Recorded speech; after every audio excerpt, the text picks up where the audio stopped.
A few years ago, some wise words were spoke onto the internet of a golden rule. Golden rule number one of the internet. Don't try to charge for something that is already free. MKBHD 2016. Who probably wishes they could speak to MKBHD of 2024. For those of you not familiar with MKBHD, this is Marquez Brownlee, who he's famous for being a tech reviewer of many different things here on YouTube, mostly of cell phones, and of course now breaking into cars and all those other things for many years. I've been watching him for a few years, and he's even credited with destroying, what was it, the Rabbit R1, and there was another car company, Fisker. That was the name of the car company. Sorry, it was bugging me. I had to go look that up. Anyway, he's been reviewing a lot of different products, and he gives a lot of honest criticism for a lot of different, phones, technologies out there. I don't fault him on that. But how he did not see the issues with his own app that he had developed, which he's probably actually spent actual money on, is just beyond me. He has made an app, and what do you think that app is?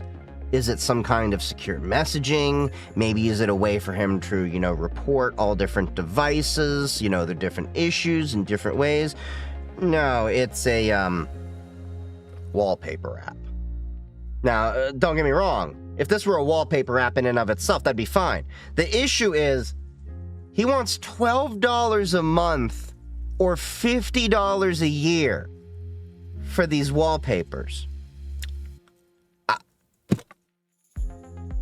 Golden rule number one of the internet. Never try to charge for something that was already free. All of us here watching this video at some point or another have gone to a website or, Google image or whatnot, downloaded a wallpaper, and we didn't pay for it. Wallpapers have been this thing that's always free. Don't get me wrong, yes, these are some nice wallpapers and everything like that.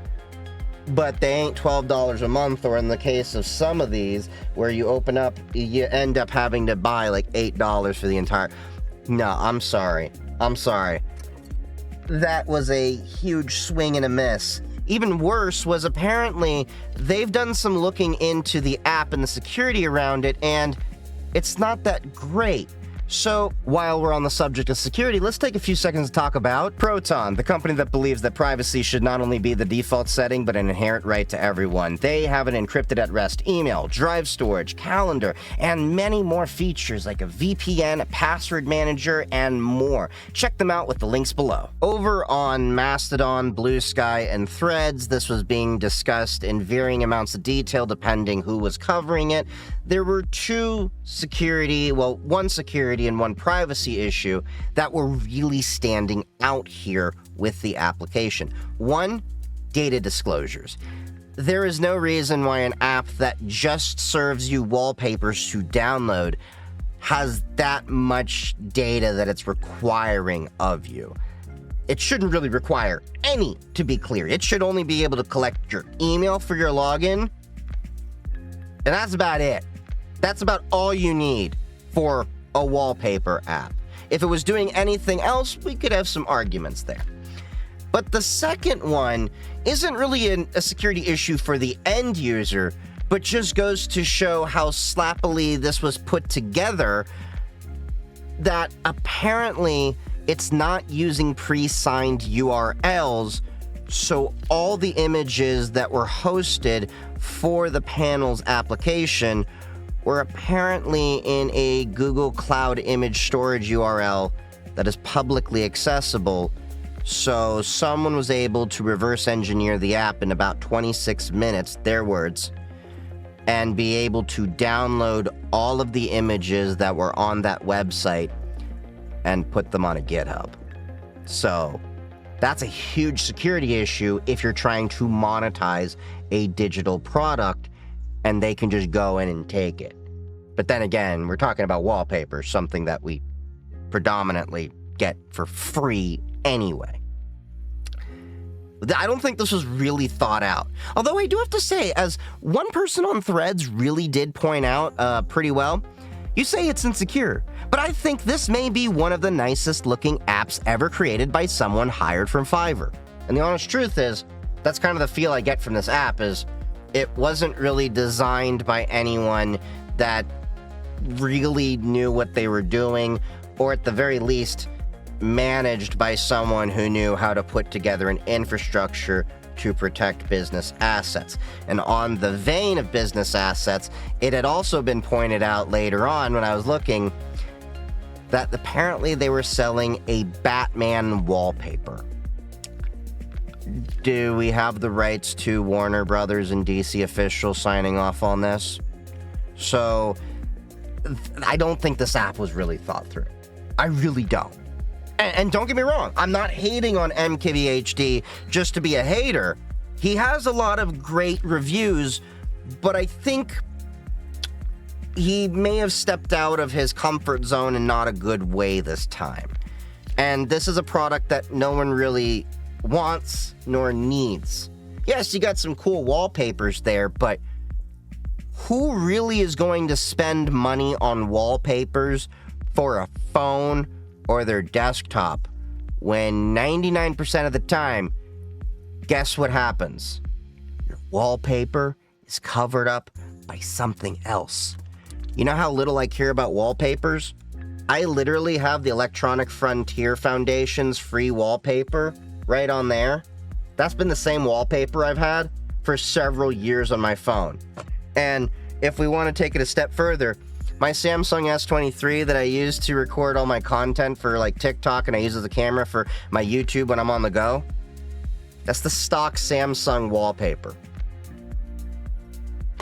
I don't really care enough to pay for a wallpaper, and I think the majority of people will agree with me on that. I think this was kind of a jumping the shark moment. I think your effort could have been spent in a very different way. Now, if you still wanted to do a wallpaper, app or something like that, I think you could have done that. But just don't have the subscription attached to it. And what I would have done is the same thing as a lot of other wallpaper sites have done. Support it with ads. There are many wallpaper sites out there that you can get free wallpapers from that have a few ads displayed. And I think you, being as large of a creator as you are, could actually generate enough traffic to make a few bucks off of it. And to be honest, I think it would have probably had less of a cost than doing that on a mobile app. Now, I can understand there may be, the appeal to have an actual application, but nobody really wants applications for these kind of niche things. An application for a messaging app makes sense. Social media, even in many cases, can still run off a browser. You don't need to go get a dedicated app. I think this was a huge swing and a miss. And I can appreciate the effort here, but I think it was a wasted one. I hope that you can maybe have a course correction here. I don't know what that would look like. Maybe, just apologizing and saying, yeah, you kind of took a bad approach here, and maybe take some of the advice I've had where just switch it into a website. Understand that, nobody's really going to pay for wallpapers according to you, 2016, golden rule of the internet #1. Never charge for something that is already free. And understand that there is a world of other products out there. I mean, you can even do like the approach, like if you're looking to monetize things, Gamers Nexus, they have many different ways for people to support them. Come out with your own merch and products that, are actually applicable to your audience. Come out with a, website or such that, allows that to be supported and things like that. You have a good brand. I just think this was a huge swing and a miss for you.